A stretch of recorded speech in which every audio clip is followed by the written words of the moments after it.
नमस्कार प्यारे विद्यार्थियों। कक्षा 8 की गणित की प्रखर कार्य पुस्तिका के कार्यपत्रक नंबर 78 यानी 78 को हम इस वीडियो में हल करेंगे। अभी तक यदि आपने अनिल क्लासेस चैनल को सब्सक्राइब नहीं किया है तो जरूर कर लें, जिससे आपको कक्षा 8 की बोर्ड परीक्षा और अर्धवार्षिक परीक्षा के मॉडल प्रश्न पत्र इस चैनल पर मिलेंगे।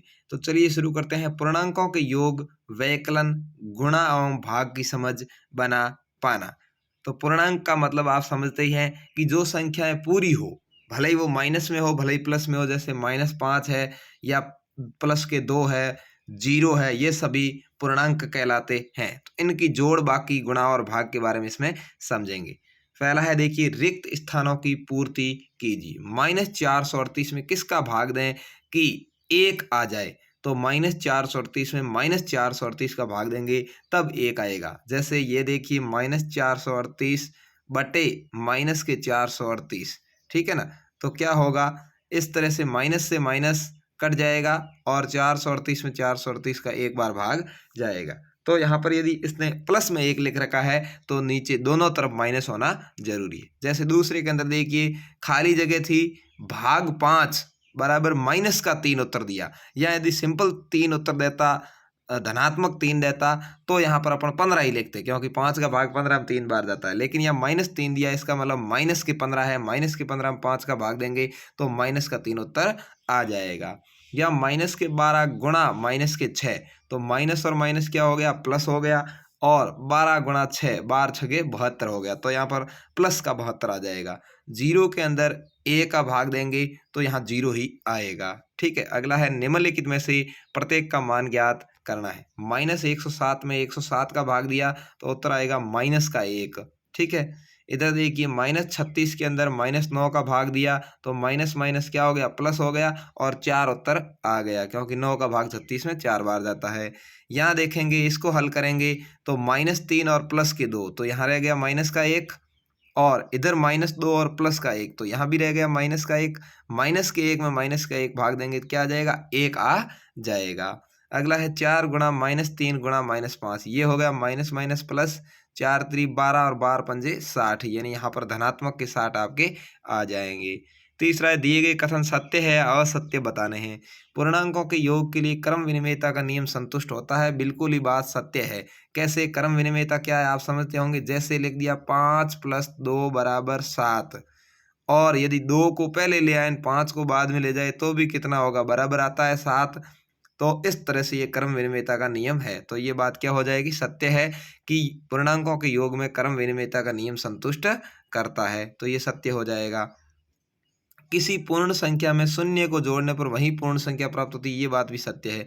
कोई पूर्ण संख्या ले लेते हैं, जैसे 5, इसके अंदर 0 जोड़ दिया शून्य, तो क्या आएगा, 5 ही आएगा, यानी वही संख्या वापस प्राप्त हुई, तो ये बात सत्य है। अगला है, देखिए, -23 भाग -1 = 0, बिल्कुल ही असत्य है। कैसे?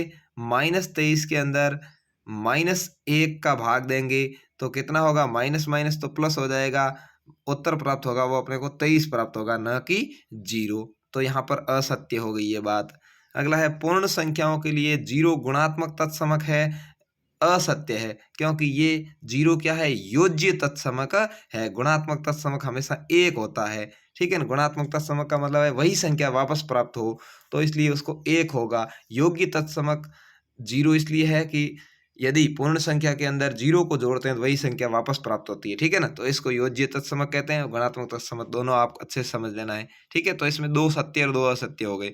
अगला है, निम्नलिखित कथनों को सत्य बनाने के लिए रिक्त स्थानों की पूर्ति करनी है। -5 प्लस -11 बराबर -11 प्लस कितने होंगे, -5 और -11 को जोड़ेंगे तो 11 और 5 16 हो जाएंगे। ठीक है। तो इधर -11 है तो इधर -5 होंगे, तब 16 होंगे, क्योंकि आपको पता है पहले ही कहा जा चुका है कि योग है वह क्या है, योग यहाँ पर क्रम विनिमयता का नियम लागू करता है। ठीक है ना।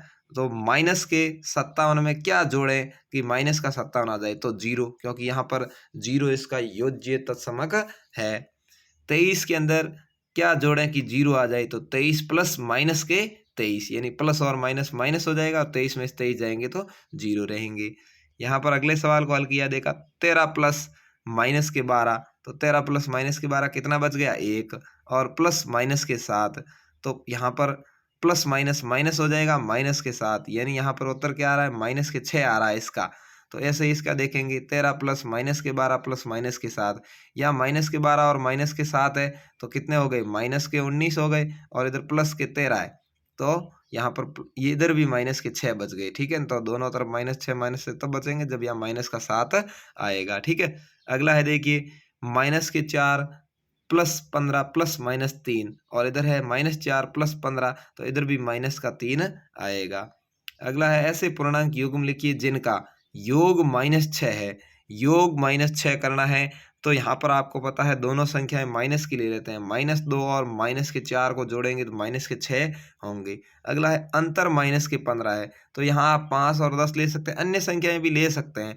अंतर 15 कैसे होगा, यदि आप इसको संख्या रेखा पर बना देते हैं, मान लो ये 0 है और इधर की तरफ आपको पता है प्लस के 5 है और इधर की तरफ माइनस के 10 है, तो यहाँ पर इसका अंतर क्या होगा, यहाँ तक आएगा तब तक 10 और आगे ये 5, यानी यहाँ पर इसका 15 अंतर हो जाएगा। तो माइनस के 15 अंतर है तो यहाँ पर धनात्मक 5 और ऋणात्मक 10 लेना है। अगला है अंतर 4 हो तो यहाँ पर आप कोई भी संख्या ले सकते हैं जिसके बीच में 4 का फर्क होगा, जैसे 6 और 2 मैंने लिया है। आप चाहे यदि -2 और प्लस के 2 लें तो भी यहाँ पर इनके बीच में अंतर 4 का होगा। संख्या रेखा पर देख लेते हैं, ये मान लो 0 है, ये 1 2 है और इधर माइनस का 1 है, माइनस के 2 है। इनका अंतर देख लो 1 2 3 और 4, तो अंतर 4 आना चाहिए। तो आप कोई भी संख्या इस तरह से लेनी है। अगला है योग 0 हो। योग 0 करने के लिए क्या करना पड़ेगा, धनात्मक और ऋणात्मक की संख्याएं बराबर हो, तो माइनस के 5 प्लस के 5 क्या हो गया, योग 0 हो गया। ठीक है, तो इस तरह से आपका ये कार्यपत्रक नंबर 78 आपको पूरी तरह से अच्छे से समझ में आ गया होगा। तो वीडियो को लाइक और शेयर करें, चैनल को ज़रूर सब्सक्राइब करें। धन्यवाद।